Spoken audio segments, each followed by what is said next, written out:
and follow my shoe collection on Instagram at Meredith Shoes 22.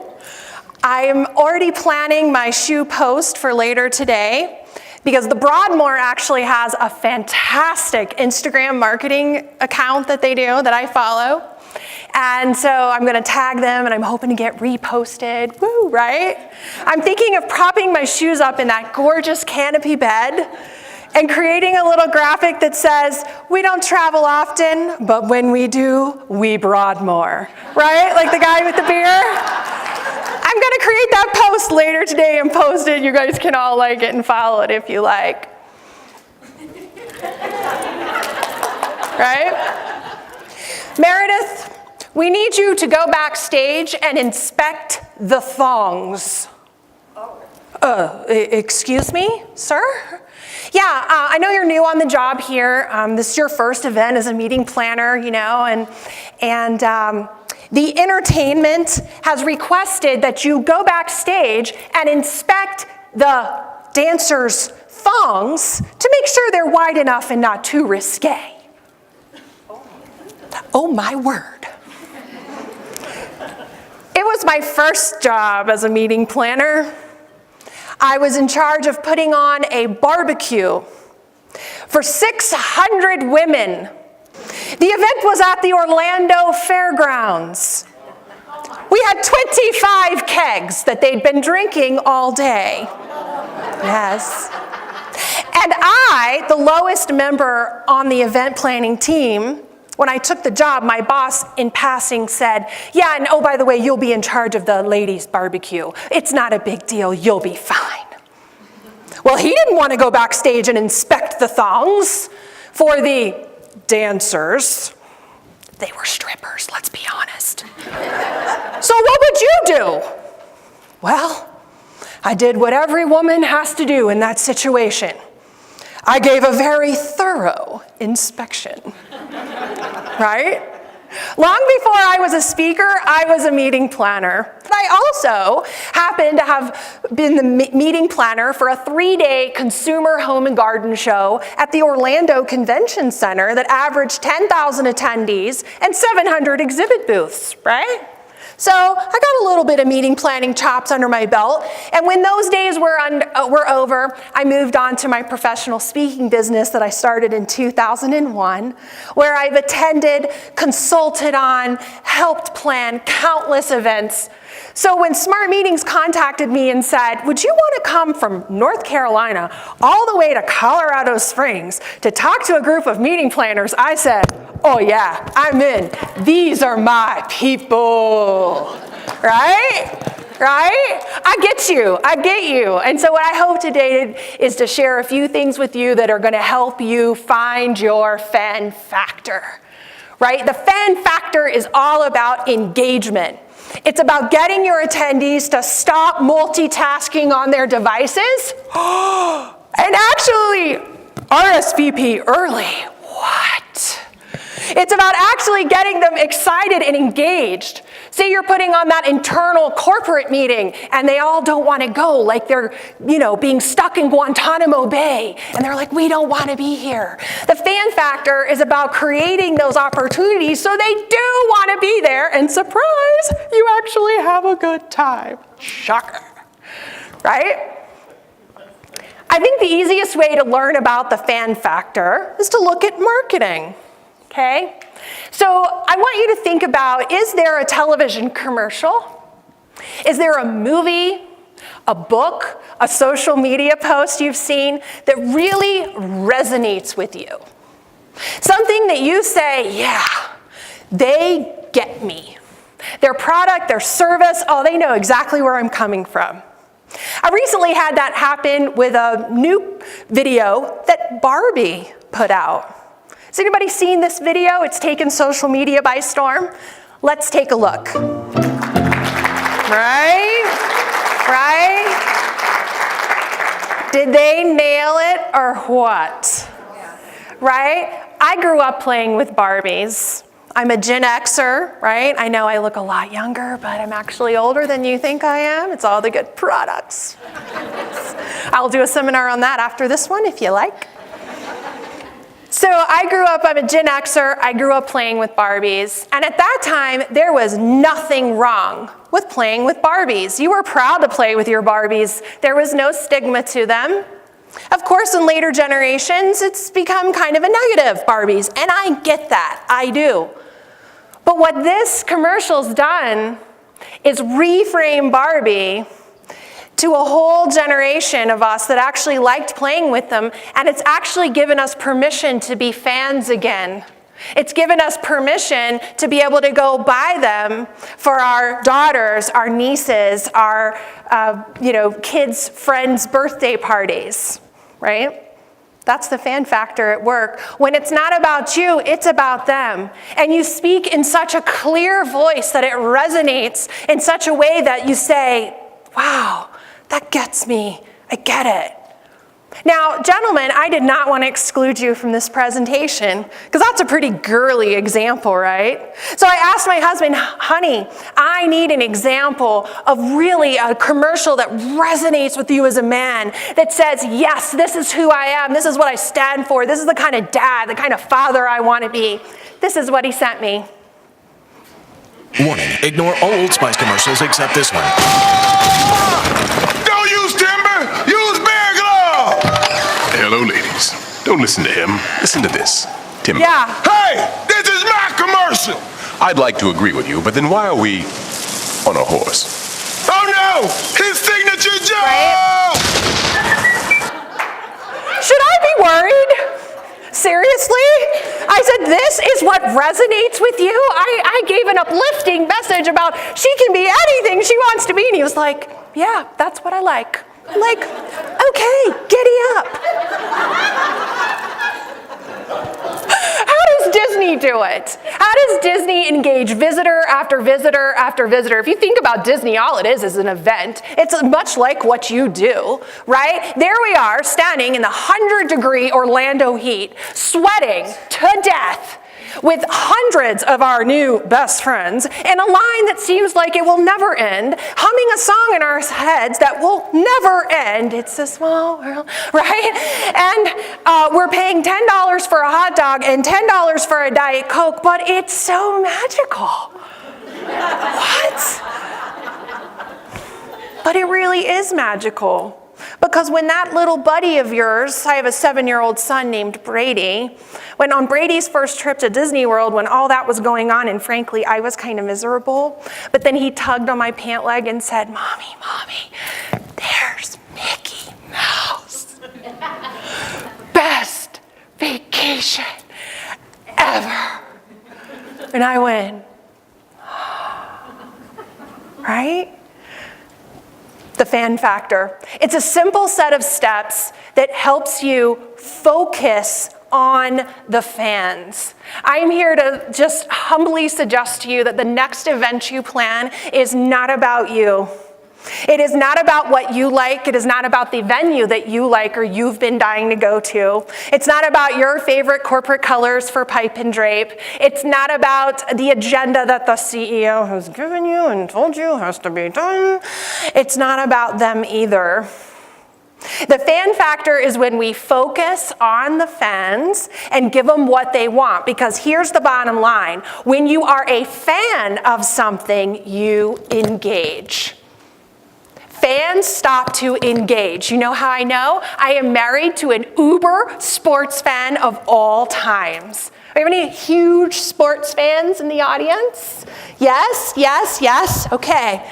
Sports fans are engaged. It doesn't matter if the team is losing. It doesn't matter if they're winning. It doesn't matter what they are doing. On Sunday afternoon, the entire world stops while the game happens, right? And if I figured if I'm going to stay married to this man, who I've been married to for 17 years, who failed to tell me he was going to wear logo licensed apparel every single one of those 7 days of those 17 years, if I'm going to be able to stay married to this man, I'm going to need to understand the psychology of fans and why we do what we do. Because at the end of the day, if you are a fan of something, you engage and you stop all the media multitasking and you stop all the busyness happiness, and you quit what you're doing, and you have an entire set and room of eyes looking at you like you are looking at me right now, right? That's the kind of meetings we want. Not those ones where they rave and they rant about stupid things on Twitter because they're unengaged, right? Right. We are hardwired to be fans. It is in our DNA. We are hardwired to connect with each other. We're hardwired to want to belong to something bigger than us. And that's why the fan concept and metaphor works so well. I mean, think about it. Harley riders and owners are such incredible fans. They tattoo the logo of the company on their bodies. Marin, we've got to get them tattooing smart meetings all over their bodies.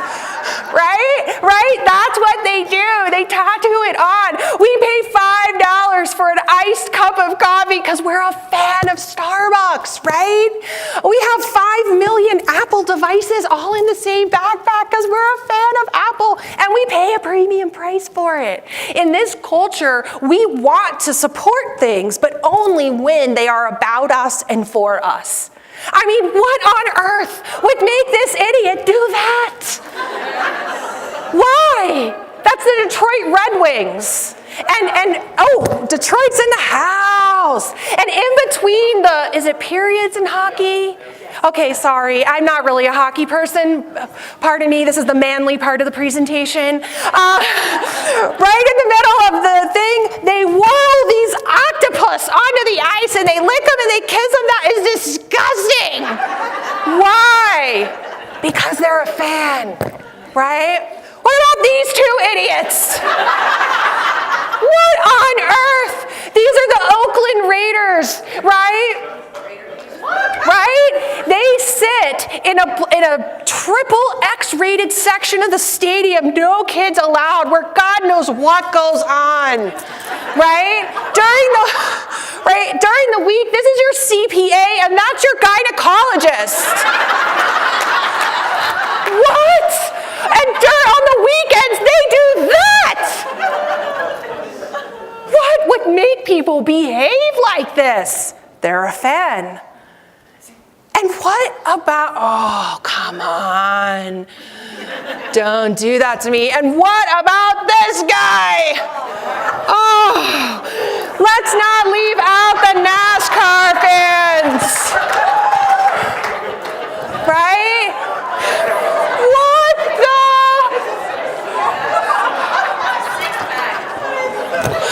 He wanted a six-pack, so he tattooed it on. Oh my word. What makes people want to behave like this?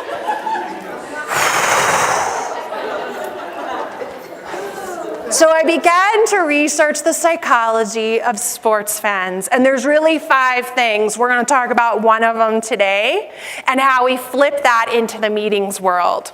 So the first principle and the first thing in order for you to put the fan factor into motion in your events is you're going to have to really get to know your fans. Now, I am purposely using the word fans instead of the word attendees, instead of the word participants, right? Because the bottom line is if we show up to something and we give it a bit of our attention, we are somewhat of a fan because we have so many choices. We have so many other things we could have done or with our time, right? So we're slightly invested at that point. I think just the shift alone of thinking of them as kind of numbers on your spreadsheet over to we're going to give the fans what they want helps you start flipping the perspective on making it more fan-centric, customer-centric event planning. Does that make sense to you? Yeah. All right. So then, bottom line, and this is hard, but it's just not about you. And this is a hard principle, and it's particularly true in your marketing, and I'm going to show you how with a couple of examples in just a minute. The more you put it and make it about them, particularly in the lead up to the event, the more they're going to want to be engaged with you, the more that they'll RSVP early and do all of those types of things. So stop talking. And we're such an outgoing bunch. It's kind of hard for us to do that. Start listening. Start listening. And one of your best listening tools is Twitter, hands down. Start really listening. Are you capturing the hashtag Twitter feed from your events and then looking at it afterwards to get a sense of what people loved, what people hated, what they were in between about, what speakers did they rave about?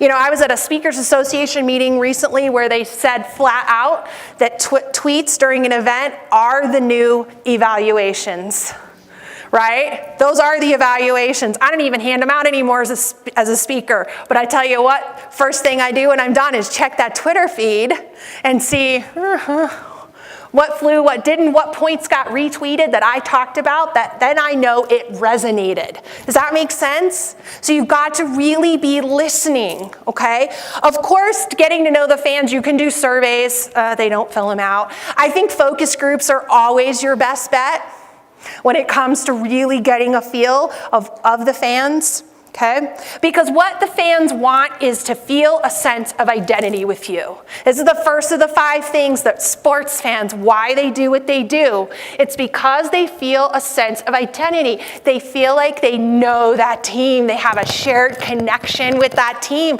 They feel like they know that player, or there's some shared personal connection, right? I'm a Gator fan. I'm from Florida.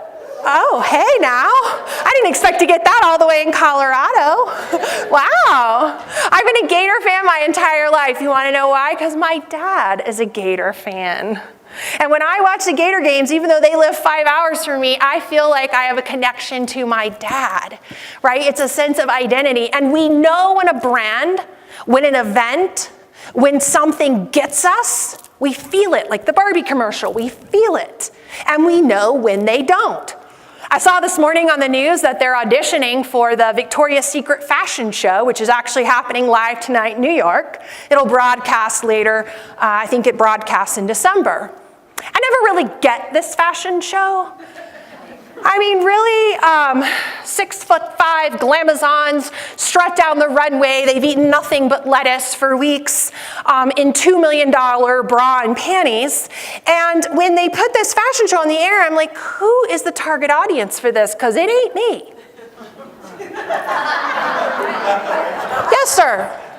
Yes, sir. You are the target audience. Yes. Hey, ladies, I think I found him.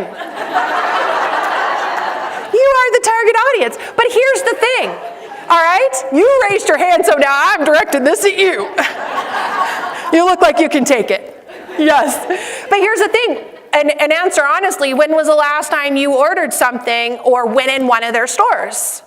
Now, you're going to be surprised. Okay, tell me. I took my wife to Victoria's Secrets many times. We love you for that, sir.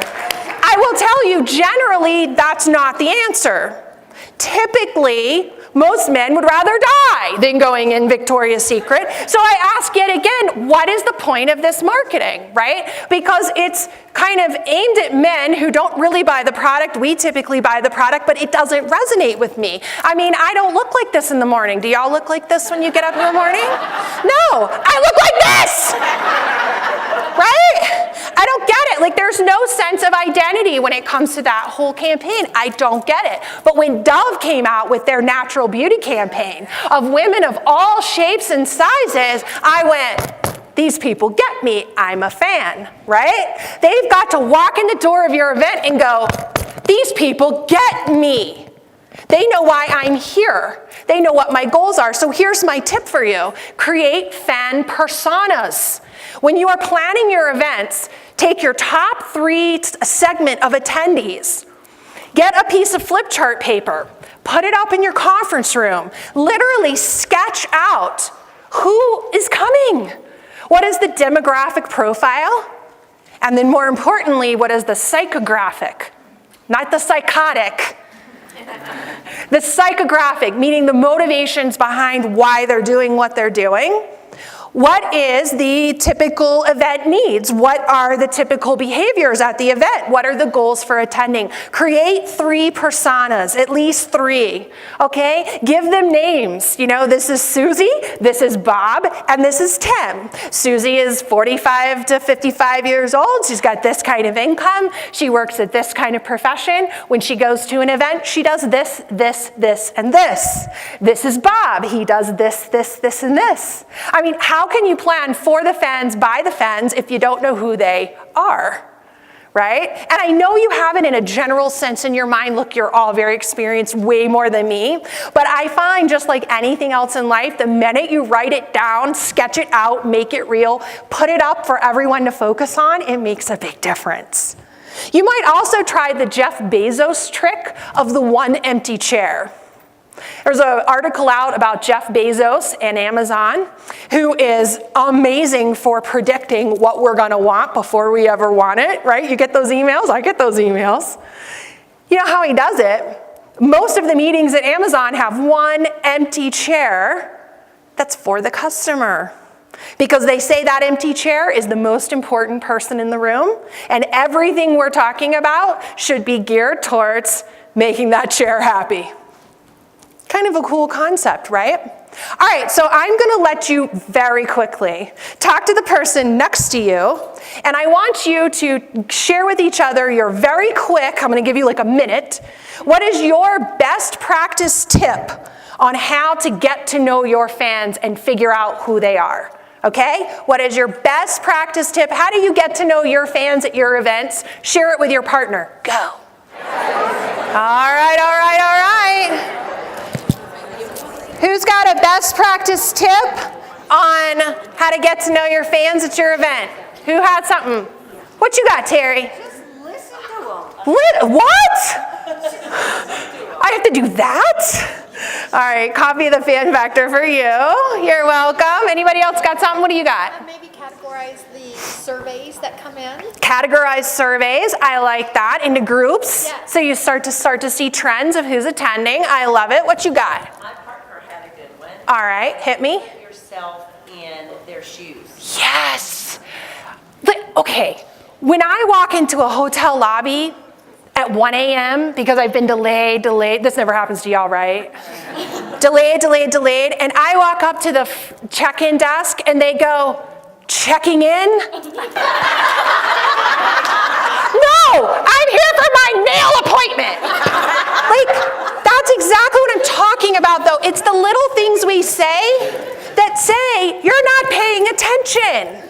If you were in my shoes, which are fabulous, let's be honest, if you were in my shoes, you would be like, oh, ma'am, you've had a long day.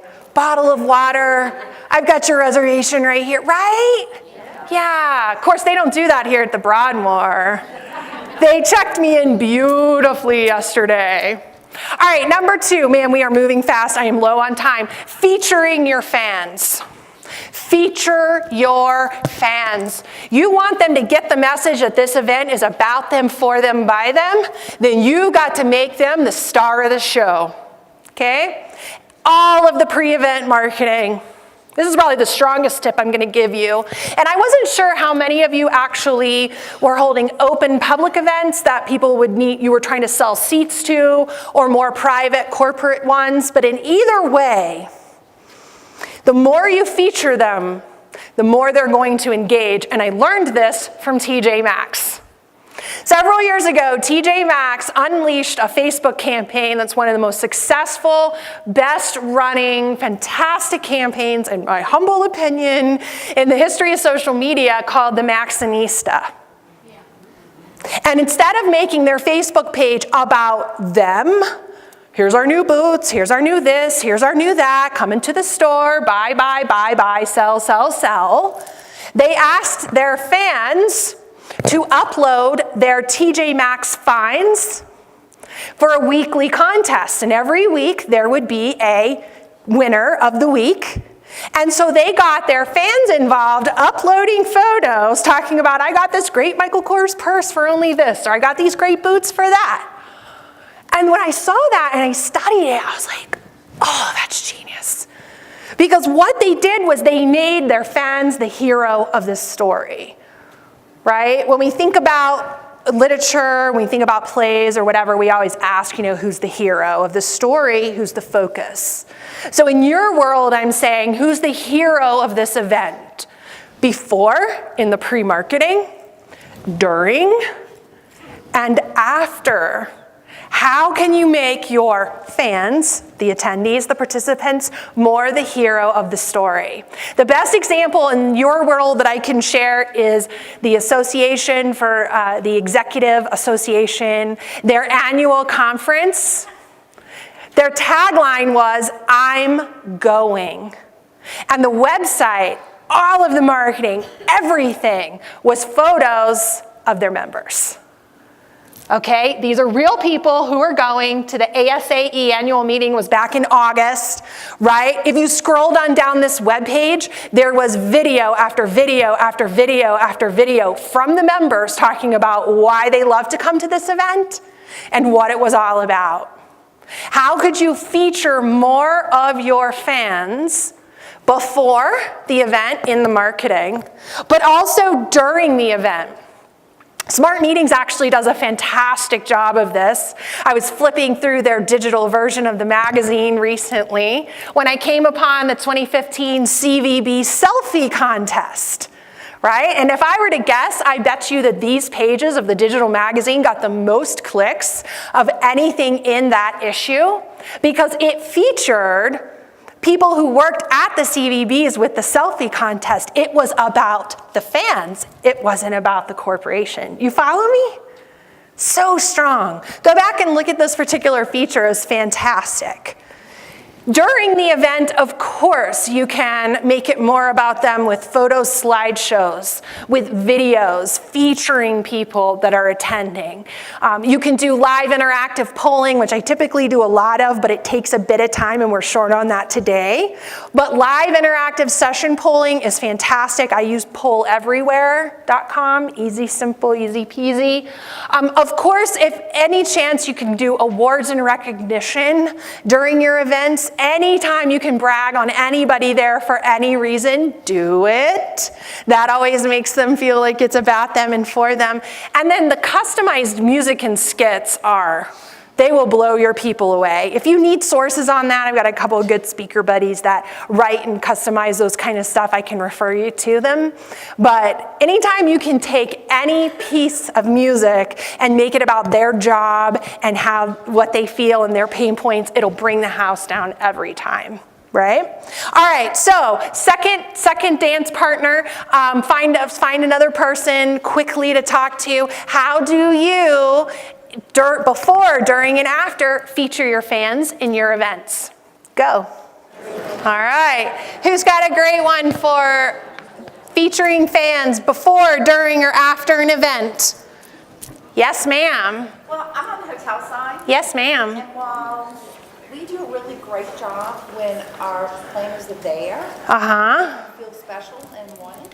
And so I was sitting here thinking, God, wouldn't it be great on our website to talk about the planner after, the planner who is prepared, the one who gets the Yes. menus done. Just should talk about them the other way and feature really Yeah. Yeah, real nice one, right? Round of applause. Yeah. Oh, I'm so sorry. Well, she's on the hotel side. And so she said, while the meeting planner is on site, they do a great job of making that person feel special and focused upon. But what if before they were to arrive, using their website, they were to create videos and posts and white papers and things that, from the planner's perspective, all about the planner? It's fantastic. Yeah.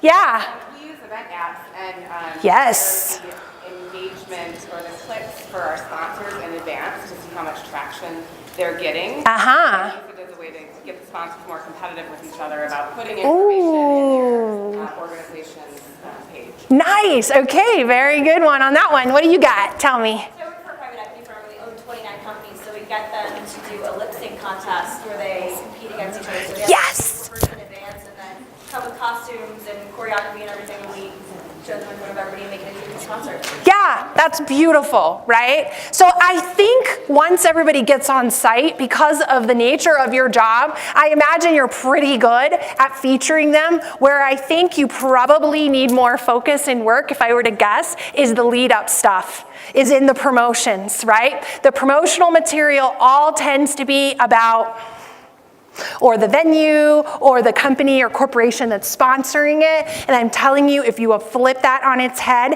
and do, like, think Dove Real Beauty and use real people and let them do the selling for you, RSVP, reservations, ROI, it goes through the roof really quickly. Because we believe more what people like us tell us than we believe when we're getting sold something. Yes?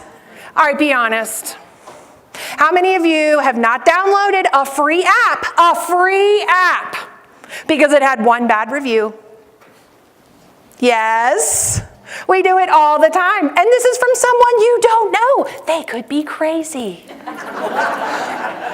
And the app is free and you still don't download it, right? So putting that kind of peer-to-peer selling, testimonials to work, and the pre-event marketing is going to be great for you. All right, last one is connecting the fans. All right, your event attendees, participants, fans are, yes, on social media the entire time during your event. There is no way to stop that. I did a session last week for 16 CEOs. In a conference room, boardroom setting. I was doing digital marketing, reviewing each company's website and giving them the good, bad, and the ugly. That was a little bit intimidating, right? They sat there with 16 laptops up the entire time. Some of them were indeed taking notes. Others of them, I don't know what they were doing. At one point, I was really tempted to say, flaps down, gentlemen. But I did not. I bit my tongue and I rolled with it. But we have to accept that we live in a world where people are very distracted during our events.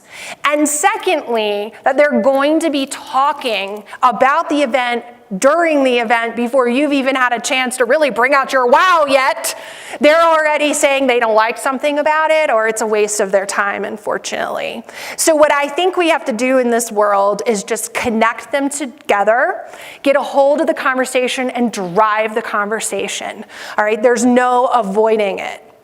So the way I look at social media is that it is a good avenue to advertise and market your events, but it's the buzz that happens on social media is more about your next event, right? So if we all have a fabulous time here, we post tons of photos and pictures, that's all to the benefit of smart meetings for the next event because of the fear of missing out, right? When I see that something was fabulous and I wasn't there, that makes me want to attend next time. So those of you that have repeat attendees, fans that come to your events over and over again, the social media strategy is so incredibly important to you because you got to work that FOMO, baby. You got to show everybody having a fantastic time the entire time. And then the next time, I don't want to be left out of it, right? Also, in terms of controlling and really making sure the conversation is positive at the events, you have to take charge of facilitating user-generated content. Right, so whether it's photo booths, whether it's these cool little frames that you can order off of Etsy for any of the different social sites, whatever kind of setup you want, you have to take charge of getting people to post and giving them that opportunity to post at the event. Right? And then, of course, you can run a contest just to see who has the best one to even incentivize it further. And a lot of you are probably doing that, but not all events I go to do, so I thought I would mention it. I've got a few tips here. Of course, the best way to really to manage and see the conversation flow at an event is the Twitter. So make sure that you're using a short branded Twitter hashtag. Make sure that you're monitoring that account during the event and that you're retweeting, because this is where you can feature the fans again. Okay, social media is a great opportunity during an event. If one of your fans posts something great, you need to retweet that or you need to reply and thank them for doing so. All right, so really monetizing that social media feed during. Of course, integrating social media in the registration process so they can connect and network with each other, like your little tags you all have got, that's perfect. And lastly, make sure that you're capturing posts during your event, because that's your post-event marketing leading to your next one.